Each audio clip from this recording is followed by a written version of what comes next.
tal? ¿Cómo están? Qué gusto reencontrarnos acá en la señal de Mega TV, como siempre con invitados especiales. Hoy vamos a hablar con Santiago Duarte Alfonso. Tiene toda una carrera en el ámbito bancario, de las consultorías, es un profesional, pero sin embargo lo trajimos por otro motivo.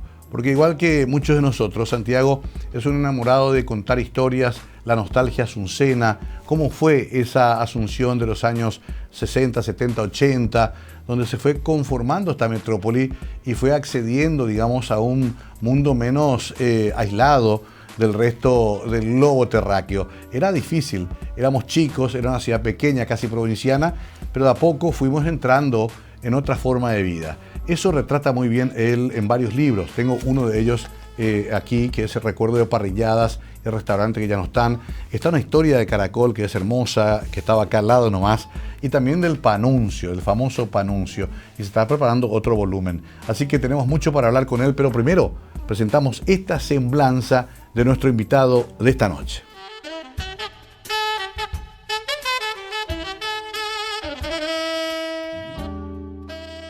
Santiago Duarte Alfonso, graduado de la Facultad de Ciencias Económicas de la Universidad Nacional de Asunción, primero como licenciado y doctor en Ciencias Administrativas.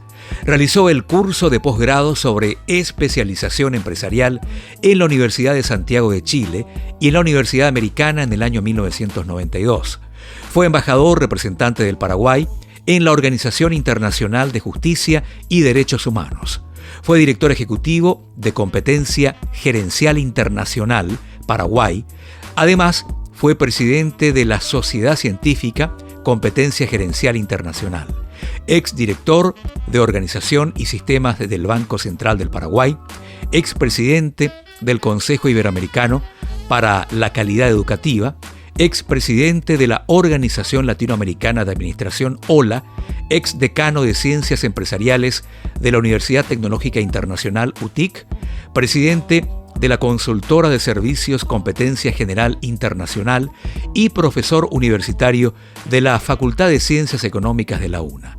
Autor de varios libros como Competencias Gerenciales para un Liderazgo Sostenible en 2020, Panuncio en el Recuerdo en 2021, álbum gráfico 50 años de Caracol en 2022, Recuerdos de parrilladas y restaurantes que hoy ya no están, publicado este año.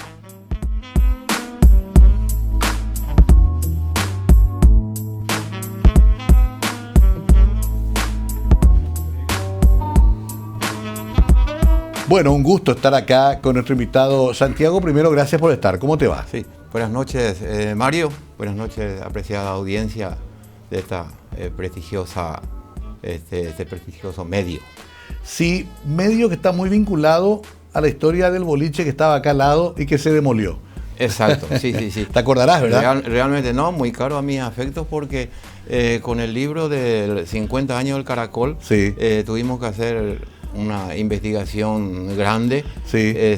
Con nuestro amigo común José Pérez. Correcto. Y inmediatamente ya nos aparece la radio 1 de marzo, en aquel Exacto. entonces, año 1972, nace el Caracol y sí. ya en el 74-75 ya comienza también la 1 de marzo sí. en el grupo, digamos, entonces que lógicamente anduvo Caracol por 34 años y la radio 1 de marzo un poquito más. A punto de cumplir 50 años, estamos preparando el 50 aniversario, porque la inauguración oficial fue en el 76 de esta radio. 76. Pero claro, antes ya comenzó a transmitir. Después sí. se obtuvo la licencia, el 76, 4 de mayo, se inaugura oficialmente. O sea que fue una década muy particular donde Asunción comenzaba a cambiar, Santiago. Sí. Donde aparecían otros lugares, después del Caracol, el Musac, los restaurantes que fueron un furor. Sí. Yo recuerdo, Santiago, que mi padre nos llevaba por lo menos una vez por semana a un restaurante show solamente para comer bien y ver grupos paraguayos o a veces internacionales. Era como una salida semanal de todas las familias. Sí. No, realmente eso era un poco una, no digo diversión, pero era un poco más el esparcimiento de sí. muchas familias que podían hacer eso, no todas. Claro. Y coincide un poco con la apertura de parrilladas, restaurantes y de servicios gastronómicos muy diversos en nuestro país. En la década del 60 nacen, pero en el 70 sí comienza ese auge, década del 70.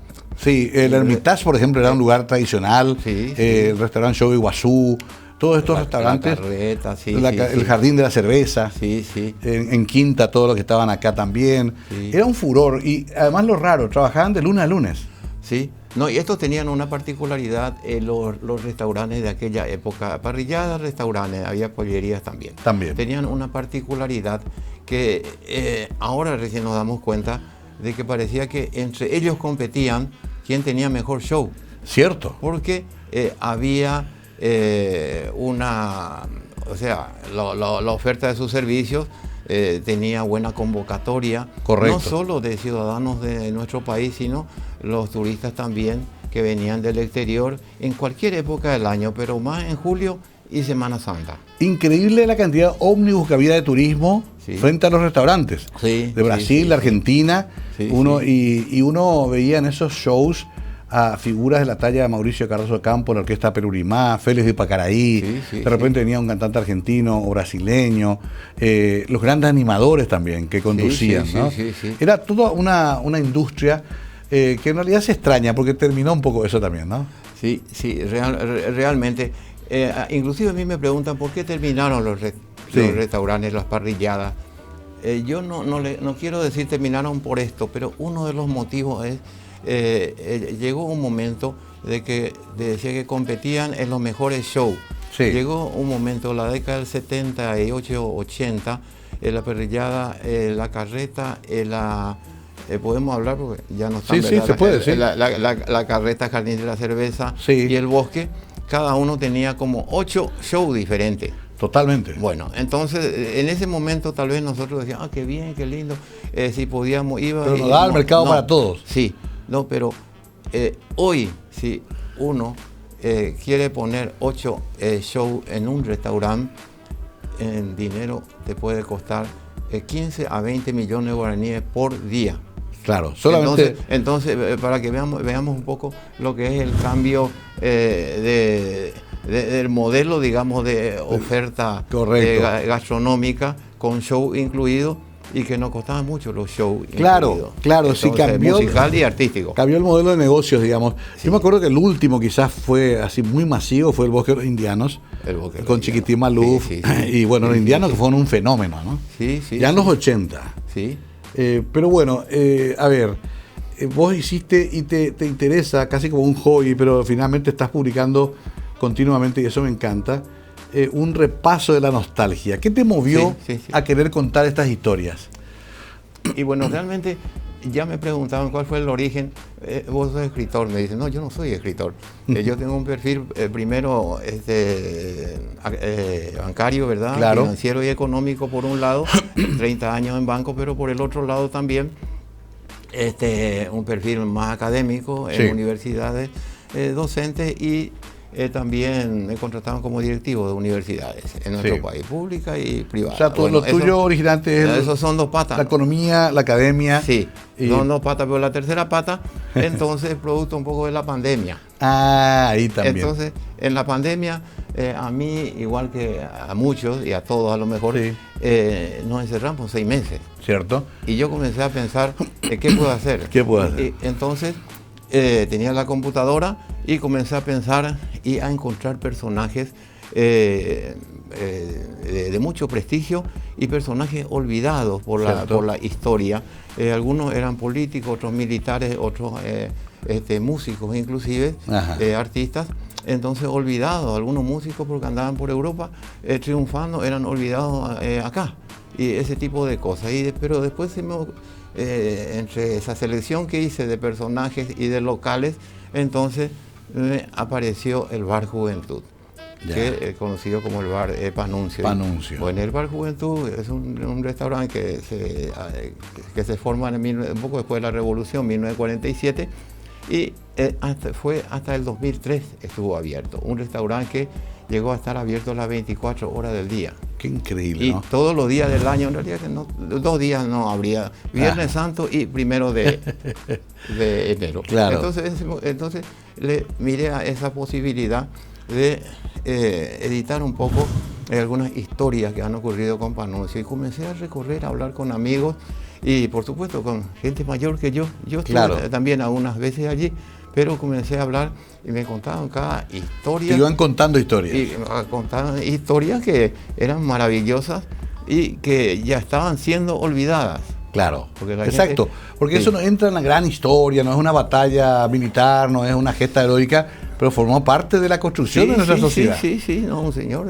Ahí estuvieron artistas, intelectuales, ahí vinieron personas. Políticos y periodistas, deportivos, bueno, lo conocemos, el Bar Juventud, bueno, mucha gente tal vez no conoce, pero nosotros los que investigamos conocemos. Ese fue tu primer libro en esta onda. Fue el primer material que te decía, nace pues, en el producto de que es el proceso de investigación. A propósito, Panunzio, ¿por qué se llama? ¿Es el apellido del señor? Él se llama Panunzio Spínola. Se llamaba Panunzio Spínola. Falleció en el año 2003.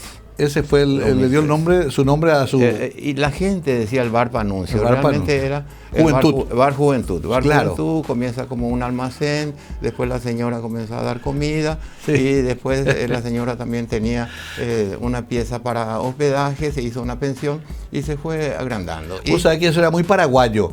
Sí. El papá tenía una ferretería Yunque, pero los mecánicos y los obreros decían, vámonos de Ferreiro. No decían, vamos a Yunque. Sí, estábamos en el área del presidente Franco. La gente le ponía el nombre del dueño. No tanto a la marca en ese entonces. Sí. Y ahí quedó Panunzio, que bueno, para ubicar a la gente más joven, porque está viendo gente más joven también. Zona del Club Guaraní, ahí cercano de Ciudad Yala. Sí. Bueno, ¿no? Esa es una zona, justamente en este material, que es el último, que es 25 restaurantes que ya no están, que son parrilladas, restaurantes y pollerías. Sí. Comenzamos con 15 y después fuimos a 20 y después me dijeron, no puede faltar el Pío Pío, no puede faltar el futuro. Claro. Y nos fuimos a 25, allí cerramos, pero citamos todos los restaurantes por barrio, ahí se cita en el libro por 7 barrios importantes por zona. Increíble. Tengo que hacer la primera pausa, pero realmente es un placer hojear este nuevo libro. Se está preparando la orquesta, vamos a hablar de eso después.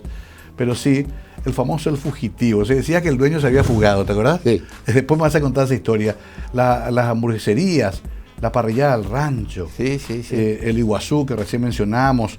Acá está la foto de Rigoberto Ramírez, que señor, él recorría mesa por mesa, en mitad saludaba a los parroquianos. Y cuántos músicos de gran calibre vimos en esos lugares. Por dar un ejemplo, Perla cantaba con el Conjunto de las Maravillas en el Hermitage, tenía 15, 16 años. De ahí salieron los hermanos Pedroso, ¿no? Carlitos Vera. Bueno, hacemos la pausa y enseguida continuamos esta charla que va a ser muy, muy fuerte en términos de nostalgia con Santiago Duarte Alfonso.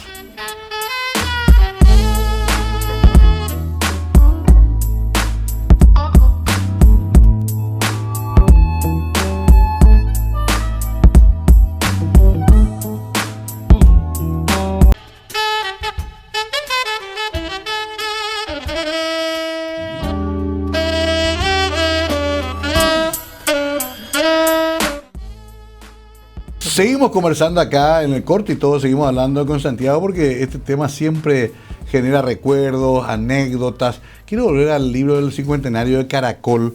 Caracol marcó un antes y un después en la noche azucena. Me imagino te acordarás que antes había Boliche 1, JC, Safari. No es que no hubo ningún boliche antes. Solo que Caracol fue algo diferente para su época, ¿no? Sí.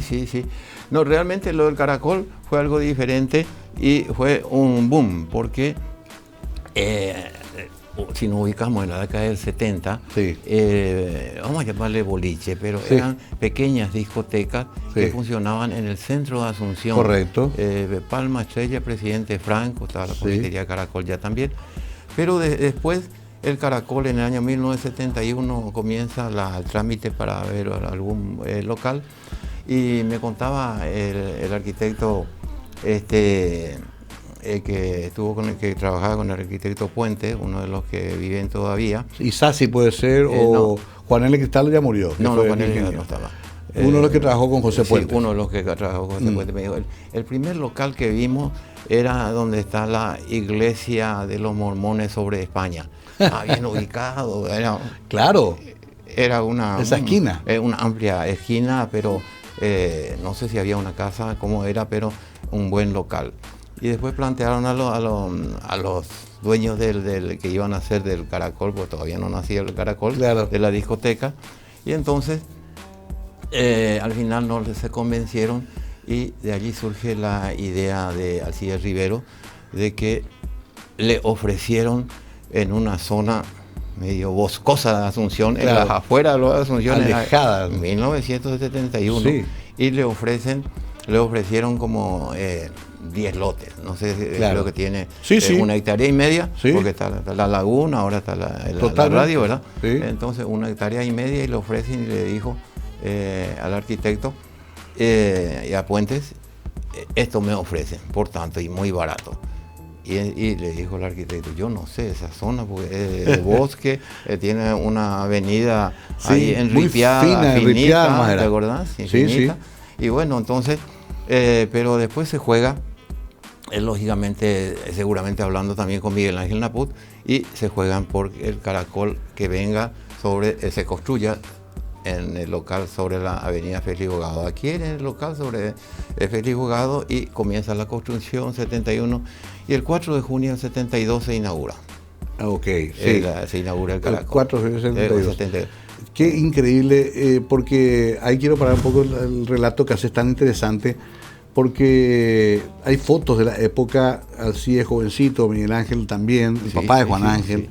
Después recién Juan Ángel se incorpora más al Caracol porque era todavía muy adolescente. Sí. No, tenía 17 años recién. Por eso, tenía 72 imagínate. Y muchos de nosotros fuimos conociendo un poquito después también. Y era ese primer Caracol con palmas como, digamos, vigas. Sí. Una construcción muy interesante en forma de caracol. Sí. La laguna todavía penetraba un poquito en el... ¿Te acordás? Sí. Y la cabina estaba arriba primero. Sí, estaba Cayo Gil, típico, estaba Hugo Villa, los primeros... Cayo Gil, los primeros disc jockey. Sí. Pero para nosotros igual era algo nunca visto. No, realmente, bueno, de hecho que las demás discotecas, como te decía, eran locales arrendados, sí, que funcionaban como discoteca, pero eran casas, vamos a decir, casas preparados para departamento o domicilio, ¿verdad? Sí. Entonces, pero este fue el primer local, el Caracol es el primer local que se construye preparado y inspirado también en la discoteca Mau Mau de Buenos Aires. Correcto. El Estudio 54 de Nueva York y tal vez otras más. Sí, porque Alcides y Miguel Ángel viajaban mucho. Y iban viendo esos lugares. ¿Vos te acordás más o menos en qué año viniste por primera vez a Caracol? Yo vine por primera vez en el año 78, más o menos, pero era la época en que había todavía las fiestas de colegio. Todavía. Entonces, pero yo vine ya por la fiesta de la universidad, la Facultad de Economía que ya estaba, claro, entonces se hizo acá. Pero acá en el Caracol han habido, en esa época, no solo fiestas de colegio, sino de universidades, sino también cumpleaños de 15, ¿no? Cierto. Y casamientos, se han hecho la celebración de la fiesta de boda acá, y no te olvides, año 1982, el casamiento de Víctor Pecci con Menchi Barrio Canal. Se hizo en Caracol la fiesta. Se hizo acá, y era Hobby y Joker. Hobby y Joker acá en la fiesta. Claro, y después me imagino que después también viste la avenida de todos los que fueron llegando, desde Mocedades hasta Perales. Caracol también se convierte en un lugar casi obligado de los grandes shows internacionales que llegaban a Paraguay. Sí. De hecho que sí, nosotros hicimos un recuento en el proceso de investigación del libro y vimos 37 conjuntos, 37 artistas internacionales de moda en ese momento y conjuntos musicales de primer nivel. Sí. Y de hecho que cuando se inaugura Caracol el año 72, la banda que estuvo acá en la apertura era el conjunto inglés Christie. Claro. Comienza con Christie. Que Christie toca acá en Caracol, toca en el Sajonia y un famoso festival en el Jardín Botánico, tipo Woodstock. Sí. Christie había venido a Buenos Aires y por algún motivo llegó a Paraguay. Ariel le tiró. alguien les tiró. Dicen que por ahí Leo Cohen, eran ahí los que hacían Alcides, pero igual, fue fabuloso porque nunca habíamos visto un grupo inglés. Además muy exitoso en ese momento. Para nosotros eran extraterrestres. Sí. Yo los vi en Sajonia. Sí. Yo me había olvidado que estuvieron en Caracol en la bueno, apertura. y comenzó en el 72 en el Caracol, pero unos meses después ya vino acá Sergio Denis. Y Julio Iglesias también vino, ¿eh? Vino Julio Iglesias, Roberto Carlos, todo. Sí. Y Ana, con ellos ha habido muchas anécdotas también con los muchachos. Sí, porque cuenta Alcide, por ejemplo, que Julio Iglesias, por ejemplo, se iba a su casa y prestaba su auto. Por ejemplo. Una de las anécdotas que no quise decir, pero Julio Iglesias chocó con el Mercedes-Benz de Alcides Rivero y tuvo un problema porque se iba solo y qué sé yo, no sé dónde habrá sido, ni si habrá creído la gente que claro, que era Julio Iglesias. Imagínate vos el policía que hace la intervención y dice el nombre es Julio Iglesias. Pero no, a ver, el Caracol después va sufriendo varias transformaciones muy interesantes, ampliaciones, se convierte en el Caracol Club, ¿te acordarás? Sí. Ya en los 80, nos tuvimos que hacer todos socios. Después el Caracol Dance, va adaptándose también a los cambios, ¿verdad? Interesante eso porque duró ¿cuánto tiempo en total? Y bueno, la historia del Caracol como discoteca comienza en el 72 y termina en el 2003, y entonces son como 34, 35 años más o menos. Allí también hay otra historia que es interesante, que se puede resaltar. José Pérez Chávez asistió el primer día de la inauguración del Caracol y también el último día de la inauguración del Caracol. Completó todo el arco. Completó el circuito, pero que no dio sin perderse un solo día, pero durante todo. Claro, poco tuvieron yo anduve por el Caracol, no sé, poco tiempo. Claro, uno después ya entra en la vida familiar, en la vida profesional, ¿verdad? No, de hecho, yo me casé y ya, chao. Claro. Bueno, y ahí también, porque quiero hacer este bloque, después iremos a los otros temas, ahí también se crea la Noche Blanca, ¿te acordás? La Noche Dorada, la Noche Blanca, las grandes galas, los 12 del año hacíamos ahí también. Se convierte en un epicentro casi cultural también. Y sí, de alguna manera sí, porque cuando se organizaban estas fiestas de colegios, de universidades, había muchas fiestas, organizaban la gente de ciencia contable de la Universidad Católica, acá, porque Juan Ángel estudiaba allí. Correcto. Entonces, eso también, ahora nomás vemos, era una oportunidad para que la gente de niveles medios para abajo se pueda relacionar. Pueda conocer el Caracol, porque venir a pagar una noche en el Caracol era prohibitivo. No sé, dinero de hoy era 400.000 guaraníes. Entonces en aquel momento también no todos accedían. Entonces, pero era también la oportunidad para que la gente conozca el Caracol. Entonces, como llamaba la atención, venía. Y después el Caracol, lógicamente, estuvo bien organizado, con buenos gerentes. Siempre. Con muy buenos gerentes. Y con buen marketing también. Sí. Auspició varias ediciones de varios medios discos, CD, ¿cierto? Long Play en aquella época. Y también tuvo una revista que se publicó 10 o 12 números que sacaba para sus asociados. Y costaba mucho ser socio del Caracol. ¿Cierto? Casi $1.000 costaba. Correcto. Casi $1.000 costaba. Pero llegó a tener 300 socios el Caracol en su buena época.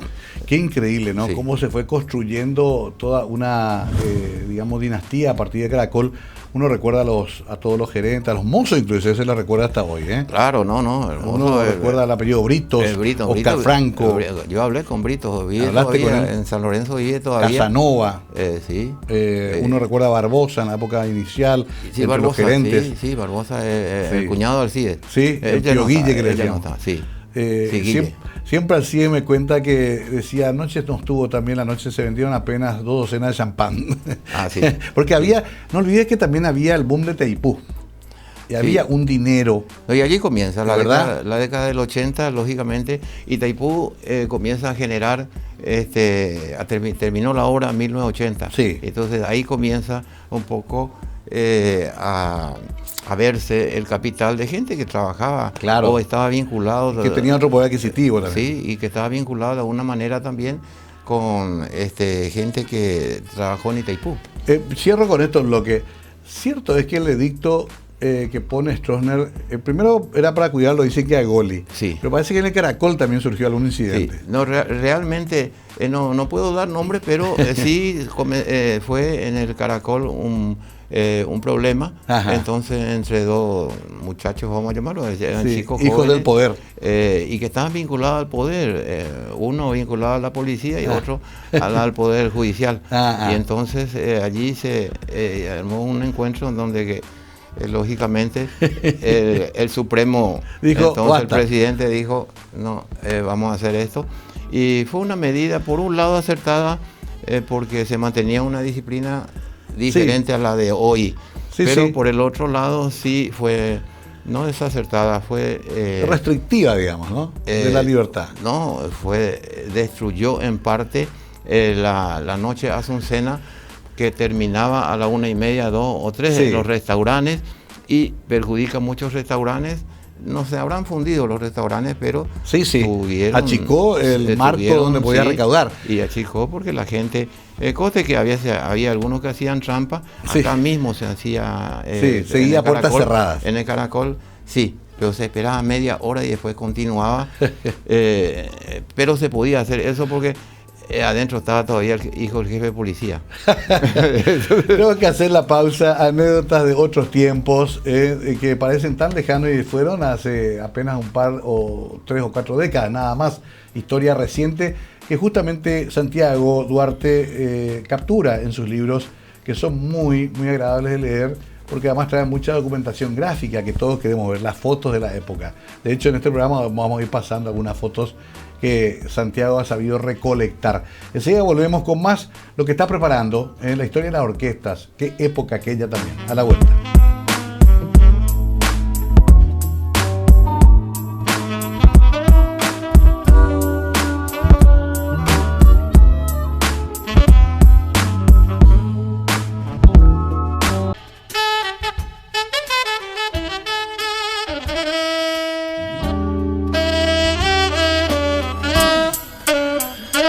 Santiago Duarte Alfonso. Santiago es un profesional, un empresario, un académico, pero hoy hablamos de estos libros maravillosos de tanta nostalgia que él publica y que aparecieron en la pandemia y bueno, se entusiasmó y sigue. Antes de ir a las orquestas, me olvidé preguntarte, ¿casado?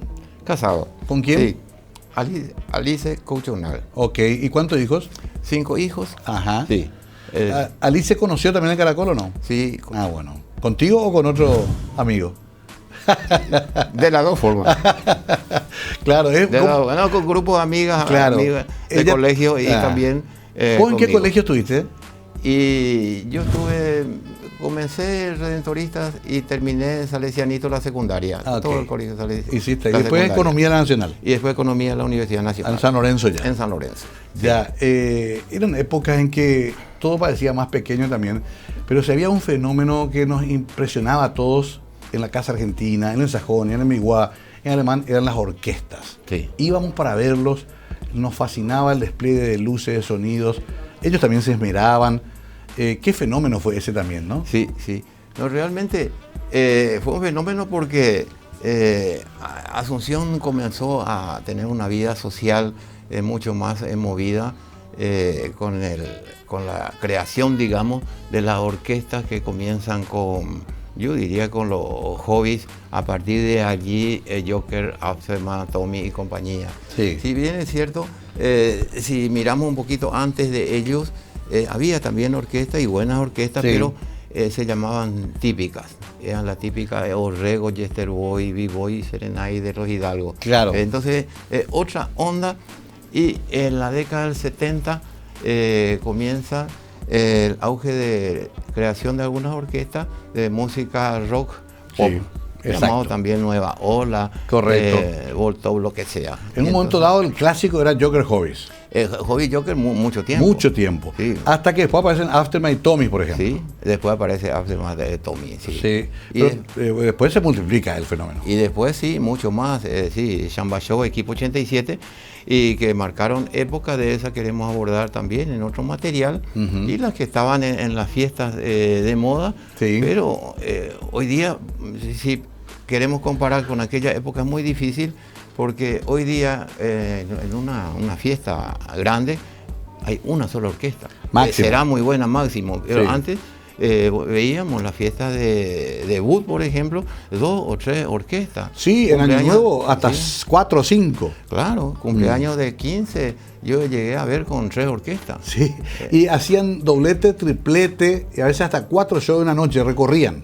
Sí, La eso orquesta. también. También ocurría también. eso. Sí, no, eso me contaba Carlos Báez, Sí. y me decía, y siempre terminábamos en Panuncio, pero se iban a las 3 de la mañana al bar de juventud. Claro, al terminar A toda la comer ronda. ahí un bife cobá. Sí, sí, Pero sí. después de lo que digo, el triplete en varios... Era fabuloso. Luego me llegó a contar que alguna vez hicieron 6 shows con Samba Show. Era un show más corto sí. porque eran media hora, 40 minutos, tocaban y se iban. Claro, Y claro. recorrían, agarraban el norte argentino y todo. Claro, claro. Y también después apareció inclusive un negocio que, vamos, entre comillas, entre la orquesta, que era alquilarle su equipo de sonido, porque no había tiempo para hacer recambio claro. de equipo. Vos usás el mío allá, yo uso acá el y tuyo. usar el mismo equipo, entonces, Claro. porque entraban rápidamente y los clubes sociales contrataban 2 o 3 orquestas. Tenían empresarios. Yo me acuerdo de Foster, que era un Foster, poco sí, el dueño de Foster. Hobbies. Sí. Tito Arriola, Sí, Tito manejaba Arriola, sí. Aftermath. Bueno, los hermanos Barreto manejaban también Pussycats y otras cosas. O sea, había también gente que iba colocando la orquesta en los lugares. También. ¿De verdad? Pero después al final, mira, las orquestas se vendían solas, Sí. porque las chicas que iban a un cumpleaños de 15 le escuchaban a estos conjuntos de moda, Hobby, yo creo, Aftermath Sí. o cualquiera, y entonces ya le pedían su tarjeta y entonces ya le volvían a contratar. Y el costo, no sé, tal vez en ese momento para la gente pudiente se podía. Yo te cuento. Sí. Aftermath Tomis, año 74, Colegio Cristo Rey, pagamos Sí. 40.000 Tomis, 60.000 Aftermath. Sí. Y era caro, yo firmé el pagaré, temblando, porque Sí. me endeudé por 100.000 guaraníes. Que era mucha plata. Año 74, Sí, dólar sí. a 135. Sí, sí, sí. Sí, sí, Pero sí. bueno, era plata, claro, pero era un riesgo, sí. Era el Rowing Club, Era el era rowing, la sí. fiesta de Sí, colegio. sí, sí, Y sí. se ganaba y se llenaba. Claro, Y sí. las orquestas se esmeraban por hacer un gran show también. Sí, sí. Pero se bailaba. Eso sí, no, pero era época buena. Sí. Y ahora que sí se bailaba en pareja. En Porque pareja. ahora te vas a una fiesta y Sí, encontrás cada uno por su lado. No, hay unas parejas, pero el otro 50% son chicas bailando solas. Sola, sí. Eh. No, vos te ibas con tu pareja o invitabas a bailar y la señorita podía decirte no, gracias. Sí, Era sí. complicado, tenía que tener mucho coraje. No, de hecho que el Caracol acá, bueno, con Club Caracol, año 80, ya salió la reglamentación. Por pareja sola. Y con pareja se Sí, podía. no podía ni solo. solamente con pareja. Y también había otras restricciones, que no se podía entrar con remera sin Cierto, cuello, cierto. también con lo que llamamos champión, sí. zapatillas, lo que sea, no se podía Sí. acceder, y pantalón de jean. No se podía. Sí. Pues me Sí. contaron que Víctor Pecci tuvo problemas una vez para José entrar. Luis de Tone también. Y bueno, Una- porque Brito le paraba y le decía todo el reglamento, y Víctor Pecci tuvo problemas, y dice que Tuvo que cambiarse. le llegaban a prestar, le desvistieron a un mozo Para ponerle un pantalón. para no, la camisa blanca y el pantalón, y con eso se pone y entra Víctor Pecci, porque no se podía Vos sabés decir, que ¿cómo eso- entra Pecci y no puedo entrar yo? Claro, llegué a ver en Miami todavía, eso en los años 2000 todavía ya había lugares con chaqueta, solamente con... Y si no tenías, Sí. había un lugar al lado que te alquilaba. Ah, sí. O sea, en algunos lugares se exige todavía eso. Ahora, volviendo a las orquestas, me pongo a pensar que cantaban en inglés la mayoría. La mayoría cantaba Sí, en inglés, sí. Pero también de a poquito comenzaban a hacer sus temas propios. ¿Te acordarás que Nino Pereira con los hobbies? Sí.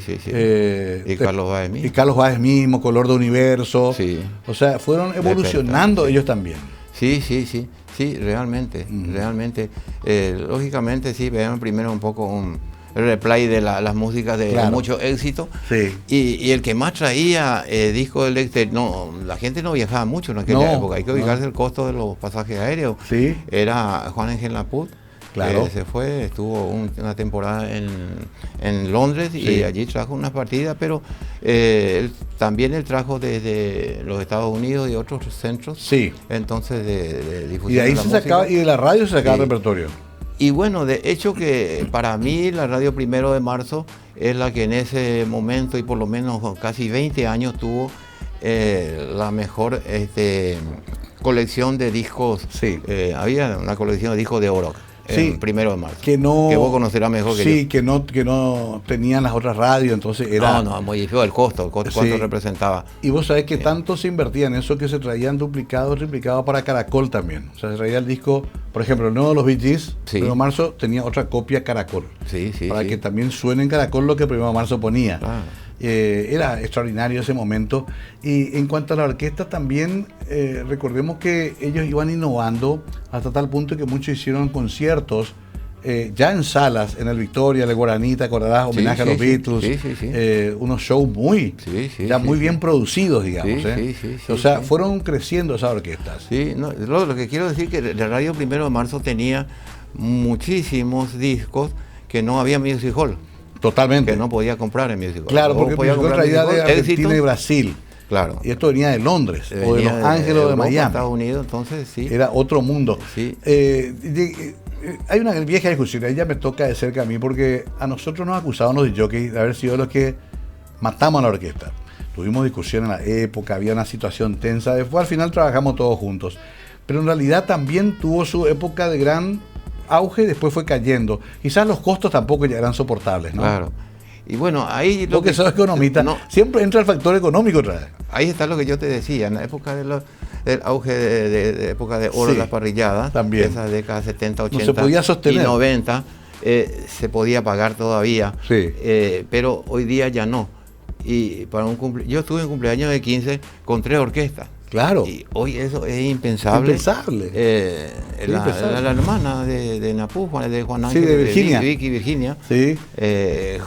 Hobby, Joker y los náufragos de la Argentina. La Argentina, sí. Ahí en la casa de Mariscal López. Eso es Mariscal López, donde está el restaurante. Sí. Ahí, era así. Mi hermana Marta Elvira con Joker y Hobbies.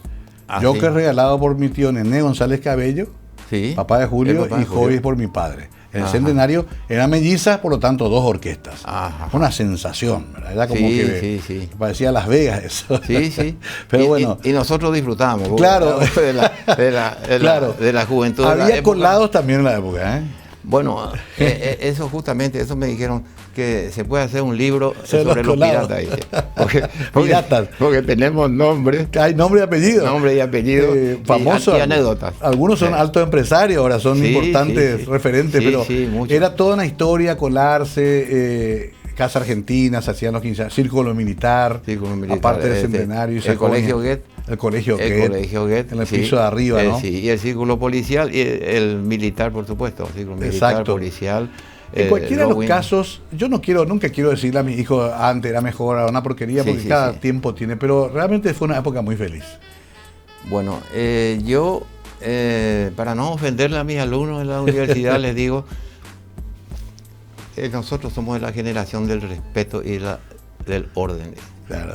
Porque también no le podemos decir de que éramos mejores, pero eso sí, ahí no había términos medios, se podía en hora de la siesta hacer un poco de ruido, ¿no? Era o hacer ruido y te vas afuera así o mismo. Adentro en silencio. Y volvíamos a la fiesta caminando a la casa.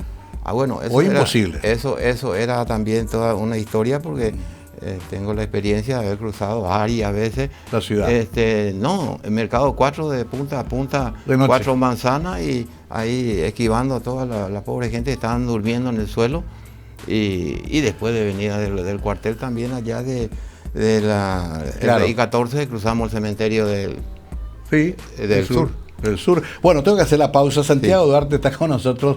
Un viaje a la nostalgia, hablando de estos temas que en realidad forman parte también de nuestra historia como sociedad. Es importante que repasemos esto y que recordemos con gratitud inclusive estas cosas tan buenas que vivimos. Las orquestas, Caracol, las fiestas, cómo era la noche, aunque más no sea para rescatar algo de la nostalgia. Ya volvemos.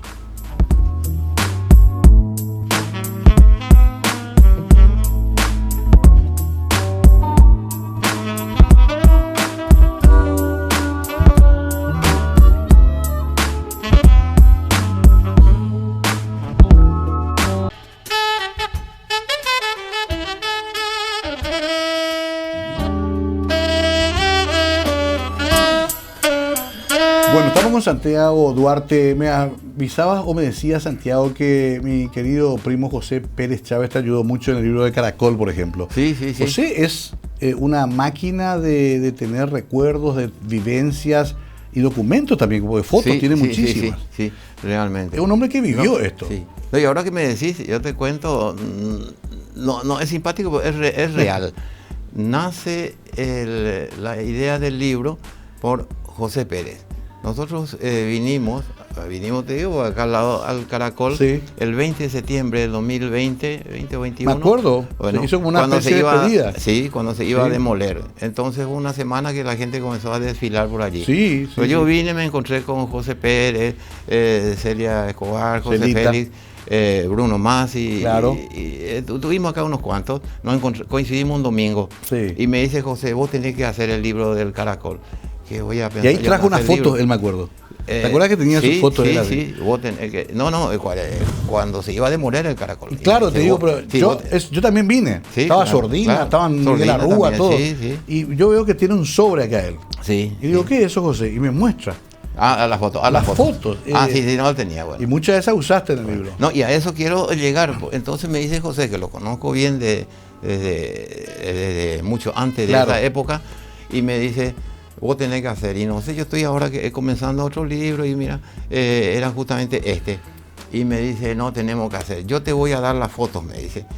Y yo no le creí mucho porque dije, ¿quién vaya a sacar fotos en la oscuridad, en la discoteca, que a veces nos vamos todos medio escondidos? Claro, claro. Y bueno, después me voy a su casa, estuvimos tomando un café y me comenzó a bajar álbumes, Tenía 14 álbumes, 450 fotos clasificados por fecha. Por fecha. Qué Eso extraordinario. facilitó mucho.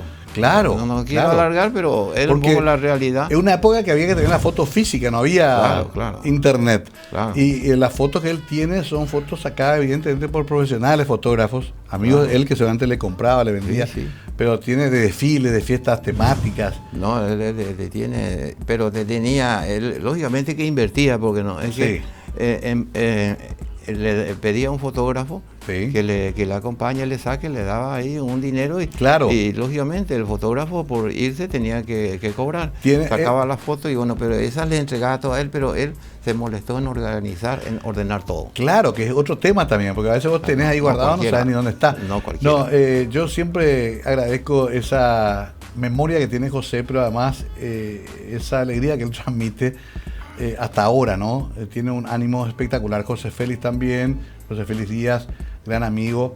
En general creo que estamos todos tratando de que no se pierda esa historia, porque si no también, y ahora ayuda mucho Internet. Bueno, justamente es lo que hicimos, porque se hace el libro de 50 años de Caracol por un lado, Sí. pero eso no es todo. Entonces, se crea una, no página, sino en WhatsApp, Sí. perdón, en WhatsApp también, Sí. pero en Facebook, Sí. 50 años del Caracol. Claro, Y para poder ir aportando ahí más cosas. Claro. Y Sí. después también creamos el grupo de WhatsApp, que ahora estamos, que vos también Yo estás, también estoy, ¿verdad? sí. Bruno Masi, y entró Juan Ángel Naput, Sí. y lógicamente eso le ha dado una tónica de mucho movimiento, buenas músicas, por ejemplo. Buena música, recuerdos Sí, de época, los martes. fotos que aparecen todavía, hay más Y fotos. las fotos, sí, hay Recuerdos y- personales. Sí, grandes animadores, Sí. le llamamos los caracoleros y caracoleras también, y están en este grupo de WhatsApp, Sí. estamos reunidos, y es un grupo que funciona Ahora, bien. Santiago, obviamente esto no lo haces para ganar plata. No, No va por ahí, porque No. son libres. Yo conozco un poco Sí. la cuestión editorial en Paraguay, no es para No, hacerte no, millonario, no. pero querés hacerlo como una especie de testimonio que querés dejar. sí, no, básicamente yo pienso que es un poco un legado que dejamos para la juventud, Claro. que no tiene por qué conocer, porque no vivió en la época Una fuente de consulta, sí, del Caracol, Panuncio, ahora que viene el otro material que serían las orquestas. ¿Cuándo tenemos el libro de las orquestas?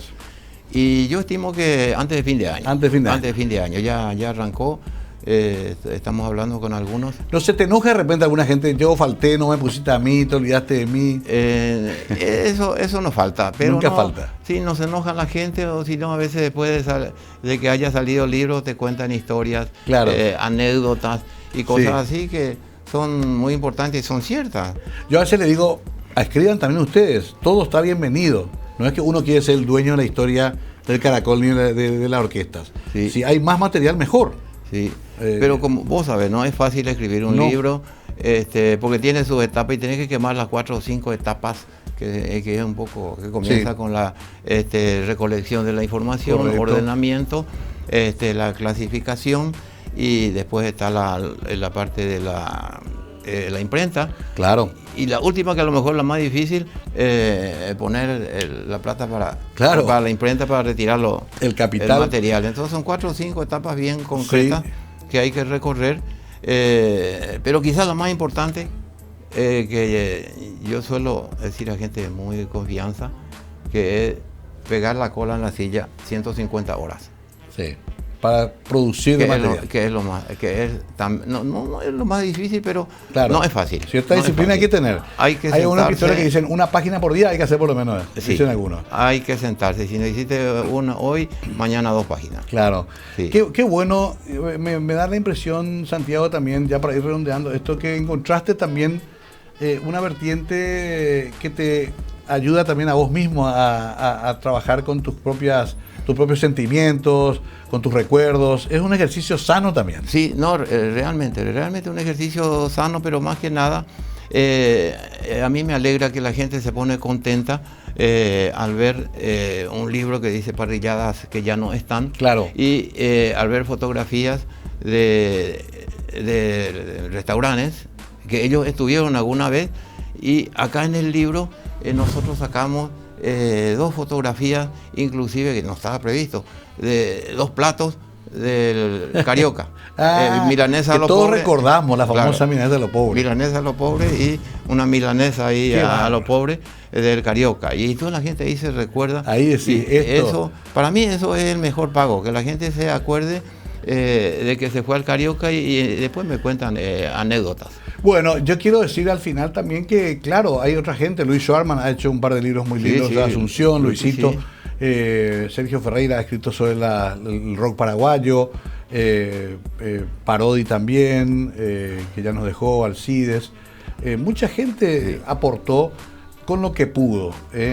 Hay trabajos muy serios también de gente del jazz, que han contado la historia del club de jazz, por ejemplo, que se fundó en el Centro Paraguayo-Americano en los años 50. O sea, con la suma de todo eso, quizás podamos construir nuestra historia más reciente, que está muy poco documentada. Cuesta encontrar material de lo que nos pasó en los últimos 30, 40 años. Lo anterior sí tenemos mucho. Pero, por ejemplo, de la dictadura, pocas cosas todavía hay escritas. Y los chicos quieren saber. Y las redes sociales también, porque hay páginas de Facebook. Cierto, fotos antiguas de Paraguay. Por ejemplo. Riolo Alvarenga maneja la orquesta. Riolo. Riolo, la orquesta emblemática de Paraguay. Ovidio Villagra, otro gran investigador que yo conozco. También. Y todos estamos conectados y sabemos que no es tanto el lucimiento personal lo que buscamos, sino que ese recuerdo quede, y es impresionante cómo le motiva a la gente. Sí, yo pienso que eso recordar es vivir, se suele decir en Santiago. Sí, realmente, yo creo que eso es el mejor pago de un escritor, editorialista, que no que le digan qué lindo tu libro, sino no te dicen lo que es lindo tu libro, sino te dicen en tu libro he visto la foto de la milanesa a los pobres. Entonces, ese tipo de cosas. Se me ocurre nomás que te quedan tantos temas, cursos de antes en Asunción, las fiestas tradicionales, los desfiles estudiantiles. Ahí tenemos a Celita, que es una gran propulsora. Una gran motora, y continúa todavía. Y vamos a ver los desfiles. ¿Te acordás? Los cursos de las flores en el famoso Parque Caballero, las palmeadas. A ver, si es para... No, hay muchas cosas para hacer, para dejar un testimonio histórico en una editorial. Existen, por ejemplo, podés hacer... aparte nomás, fiestas de debut de la década de 60, 70, 80, 90, tenés todas las fotos de los clubes sociales. Entonces, es todo un aspecto también. Por eso, me parece que es un campo inagotable, y me encanta, Santiago, que le dediques parte de tu tiempo a esto. Vamos concluyendo esta charla, pasó rápido, y nos quedamos esperando entonces el libro de la orquesta. Mientras les recomiendo esto de las parrilladas y los restaurantes, que es imperdible. Lo de Caracol, ¿hay o se agotó ya? No, hay todavía. Quedan poco. Así que los que quieran, Bueno, no hay ningún problema. Busquen a Santiago Duarte Alfonso. ¿Estás en Sí, Facebook? Estoy en Facebook, Ok.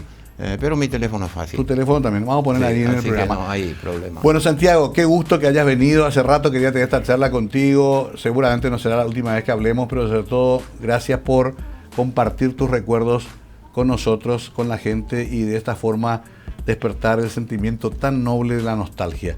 Muchísimas gracias. Muchas gracias. Listo. Gracias a ustedes. Santiago Duarte con nosotros, una linda noche, la vamos a decorar con muchas fotos, por supuesto, para que se entienda de qué hablamos, pero hablamos de nosotros mismos y eso siempre da gusto porque forma parte de nuestras propias historias como sociedad. Gracias, buenas noches.